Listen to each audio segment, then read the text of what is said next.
Baguio. Yung parang ano, Ako ma'am, may ng mga Baguio. luto nila na dinakdakan, pinapaitan. Mga pang Ilocano na food. Ba't mga pang Ilocano ba tawag ko? Ako ma'am. Oo, Ilocano salita nila. Bihira ka lang po makakita ng igorot dito ma'am. Kasi yung Ang paborito ng igorot, yung aso. grabe ka naman. Pakilala ko ng igorot, kumakain ng aso. Sa bundok po po sila ma'am. Oo, sa may Benguet na. Apo, ito po kasi city na po kasi itong Bali, Ilocano po kayo. hindi po, Tagalog lang. Halata naman sa ano eh, pananalita ni Kuya eh. Ano kasi ako ma'am, laking Maynila. Ah, dito lang po. Bali, yung tagal ko pa lang dito sa Baguio, 5 years po. Ah. Pero marunong ka na mag-Ilocano. Hindi po.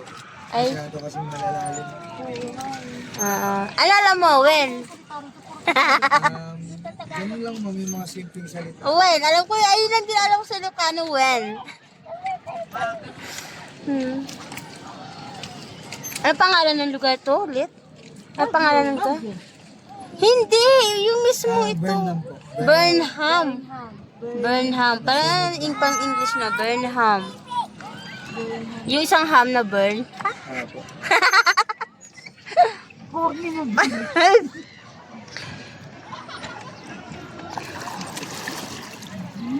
Mainit na. Ganun talaga dito ma'am, pag tanghali. Pero pag hapon naman mga 3 p.m., ganyan na po sobrang lamig. Malamig na. Tatakpan na po ito ng fog. Sa umaga may fog. Kaya masarap po ang punta nyo kapag 5 p.m. sa isa. ng night market, boy. 9-9, Skype. Ano oras ba? Ilang oras na biyahe papunta sa amin? 4. Saan po ba kayo sasakay? Hindi, may dala pa kami sa sakyan. Saan po kayo? Bali pa Malabon. Sakay sa Malabon ma'am. Longos. Sa Longos po, taga Nabotas po ako. Ah, Citri! Ang lapit ha. Parang Doon po ako nagtatrabaho sa Fishport talaga. Doon din po ako lumaki sa Bangkulasi. Bakit dito po kayo na punta? Yung mama ko po kasi dito siya nakapangasawa ng Ilocano. Tapos yung mga kasama ko rin ditong tatlo taga Nabotas din. Mga kapatid ko, pinsan. Nilalakad lang namin na halos yun, Bakulasi, kasi nga ano kami. Apo, Longos lang malapit kami sa Area 1. bagong bayan po kayo. Area 1 lang malapit. Ayaw po, sa ano po pala, sa likod, sa Bangkulasi. Sa may school po. Sa may ano, malapit sa may ilog. Opo, sa ilog. Punta lang kami ng Bangkulasi kapag may nagpipinitention. Yes, ma'am. Sisimpa kayo. yung pipila-pila na mahaba mula madaling araw. Opo. Galing dito. Yung pagitan po ng Longos ng tulay po. Oh.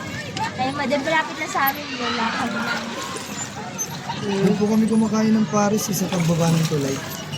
Sa Longos. Magkakalapit lang pala tayo, kuya eh.